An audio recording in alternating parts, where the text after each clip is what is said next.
আৰু এয়া মই আজি আহিছোঁ ট্ৰেন্সপৰ্টৰ ওচৰত। আগত ইয়াত দাদাহঁত আছে আৰু ইফালে অবলু নমস্কাৰৰ দোকান দিয়ে, এতিয়া নাই বাৰু বৰ্তমান।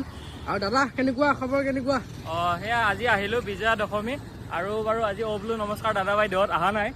এইকেইদিন বহুত বেছি ভাগৰ লাগিছে, আমি আহিলোঁ আৰু আজি বৰ বিশেষ একো নাই বাৰু, এটা চাহে ৰাখিছোঁ আমি আৰু পানীৰ বটল এনেকুৱা ঠাণ্ডা কল্ড ড্ৰিংকছ এইবিলাক পাব আৰু বিজয়া দশমীৰ বহুত বহুত শুভেচ্ছা জনালোঁ। পূজা গ'ল এইবাৰ ভালে ভালে, সকলোৰে মংগল হওক তাকে কামনা কৰিছোঁ। আৰু আমি ইয়াতে থাকিম, অবলু নমস্কাৰ দাদা বাইদেউহঁতেও কালিৰ পৰা আকৌ আহিব।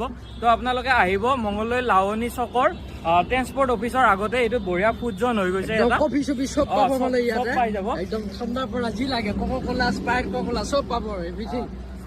আহিব চাগে আৰু আহিব। আমাৰ আজি অলপ সৰুকে ছেটআপটো কৰিছোঁ, বৰ ধুনীয়া লগা হৈছে গোটেইখিনি। তো আপোনালোকে আহিব ইয়াতে ইভিনিং টাইমটোত ধুনীয়া বিভিন্ন ধৰণৰ ফুড হওক চাহ হওক চবৰে জুতি ল'ব পাৰিব।